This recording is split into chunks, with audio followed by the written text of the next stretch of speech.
Hello friends, welcome back to Suragu Kannada logs. ಒಂದು ದೊಡ್ಡ break ಆದಮೇಲೆ ಒಂದು easy and super tasty recipe ಜೊತೆ ಬಂದಿದ್ದೀನಿ. ಅದು ಉಪ್ಪಿಟ್ಟಲ್ಲಿ ಏನು ಸೂಪರ್ ಟೇಸ್ಟಿ ಅಂತ ಅನ್ಕೋತಿದ್ದೀರಾ?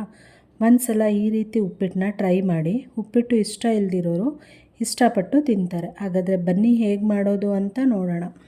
ಮೊದಲಿಗೆ ರವೆನ ಫ್ರೈ ಮಾಡ್ಕೋಬೇಕು. ನಂತರ ಅದೇ ಬಾಣಲಿಗೆ 2ರಿಂದ 3 ಸ್ಪೂನ್ ಎಣ್ಣೆ ಬಿಸಿ ಆದಮೇಲೆ ಸಾಸಿವೆ ಚಟಪಟ ಆದಮೇಲೆ ಕಡಲೆಬೇಳೆ, ಉದ್ದಿನಬೇಳೆ ಒಂದಾದಮೇಲೆ ಒಂದು ಹಾಕಿ ಕಂದು ಬಣ್ಣ ಬರೋವರೆಗೂ ಫ್ರೈ ಮಾಡಬೇಕು. ನಂತರ ಕರಿಬೇವು ಹಾಕಿ ಫ್ರೈ ಮಾಡಬೇಕು. ಆಮೇಲೆ ಸಣ್ಣದಾಗಿ ಕಟ್ ಮಾಡಿಕೊಂಡ ತರಕಾರಿ, ನಿಮಗೆ ಇಷ್ಟ ಇರೋ ತರಕಾರಿ ಹಾಕಿ ಫ್ರೈ ಮಾಡ್ಬೋದು. ನಾನಿಲ್ಲಿ ಕ್ಯಾರೆಟು ಮತ್ತು ಬೀನ್ಸ್ ಹಾಕಿದ್ದೀನಿ. ನಂತರ ಈರುಳ್ಳಿ, ಒಣಮೆಣಸಿನ್ಕಾಯಿ ಹಾಕಿ ಫ್ರೈ ಮಾಡ್ಕೊಂಡಿದ್ದೀನಿ. ಹಾಗೆ ಒಣಮೆಣಸಿನ್ಕಾಯಿ ಬೇಡದಿಲ್ದಿರೋರು ಹಸಿಮೆಣಸಿನ್ಕಾಯು ಹಾಕ್ಕೋಬೋದು. ಹಾಗೆ ಅರ್ಧ ಟೊಮೊಟೊ ಹಾಕಿ ಫ್ರೈ ಮಾಡಿಕೊಂಡು ನಂತರ ಸ್ವಲ್ಪ ತುರಿದಿಟ್ಕೊಂಡಿರೋ ಶುಂಠಿ ಹಾಕಬೇಕು. ಹಾಗೆ ಮಸಾಲ ಉಪ್ಪಿಟ್ಟು ಆದಮೇಲೆ ಮಸಾಲೆ ಬೇಕಲ್ವ, ಅದಕ್ಕೆ 1 ಲವಂಗ, 1 ಸಣ್ಣ ಪೀಸ್ ಚಕ್ಕೆನ ಕುಟ್ಟಿ ಪುಡಿ ಮಾಡಿಕೊಂಡು ಸೇರಿಸ್ಕೊಂಡಿದ್ದೀನಿ.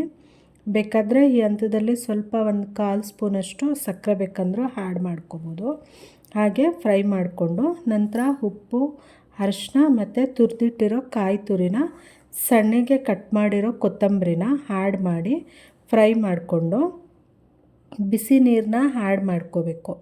ನೀರು ಕುದಿ ಬಂದಮೇಲೆ ಫ್ರೈ ಮಾಡ್ಕೊಂಡಿದ್ವಲ್ಲ ರವೆ, ಅದನ್ನು ಸ್ವಲ್ಪ ಆ್ಯಡ್ ಮಾಡಿಕೊಂಡು ಚೆನ್ನಾಗಿ ಮಿಕ್ಸ್ ಮಾಡ್ಕೋಬೇಕು. 5 ಮಿನಿಟ್ಸು ಮುಚ್ಚಳ ಮುಚ್ಚಿ ಬೇಯಿಸಬೇಕು. ನಂತರ ಮುಚ್ಚಳ ಓಪನ್ ಮಾಡಿದ್ಮೇಲೆ 1 ಸ್ಪೂನ್ ತುಪ್ಪ ಆ್ಯಡ್ ಮಾಡಿಕೊಂಡು ಒಂದು ಒಳ್ಳೆ ಮಿಕ್ಸ್ ಕೊಟ್ಟರೆ ಸೂಪರ್ ಟೇಸ್ಟಿ ಮಸಾಲ ಉಪ್ಪಿಟ್ಟು ರೆಡಿ ಆಗುತ್ತೆ. ಹಾಗೆ ಈ ಮಸಾಲ ಉಪ್ಪಿಟ್ಟನ್ನ ನೀವು ಒಂದು ಸಲ ಟ್ರೈ ಮಾಡಿ, ಹೇಗಿದೆ ಅಂತ ಕಮೆಂಟ್ ಮಾಡಿ, ಶೇರ್ ಮಾಡಿ, ಇಷ್ಟ ಆದರೆ ಲೈಕ್ ಮಾಡಿ. ಹಾಗೆ ನನ್ನ ಚಾನಲ್ನ ಪ್ಲೀಸ್ ಸಬ್ಸ್ಕ್ರೈಬ್ ಮಾಡಿ. ನೋಡಿ ಎಷ್ಟು ಚೆನ್ನಾಗಿ ರೆಡಿಯಾಗಿದೆ ಉಪ್ಪಿಟ್ಟು. ಉಪ್ಪಿಟ್ಟು ಇಷ್ಟಪಡ್ದಿಲ್ದಿರೋರು ಈ ಥರ ಉಪ್ಪಿಟ್ಟು ಮಾಡಿಕೊಟ್ರೆ ಚೆನ್ನಾಗಿದೆ ಅಂತ ತಿಂತಾರೆ, ಮತ್ತೆ ಕೇಳ್ತಾರೆ ಉಪ್ಪಿಟ್ಟು ಮಾಡಿಕೊಡಿ ಅಂತ. ಅಷ್ಟು ಚೆನ್ನಾಗಿರುತ್ತೆ ಈ ಮಸಾಲ ಉಪ್ಪಿಟ್ಟು. ಒಂದು ಸಲ ಟ್ರೈ ಮಾಡಿ. Thank you for watching. ಮತ್ತು ನಿಮಗೆ ಯಾವ ಥರ ರೆಸಿಪಿ ಬೇಕು ಅಂತ ಪ್ಲೀಸ್ ಕಮೆಂಟ್ ಮಾಡಿ. Thank you so much.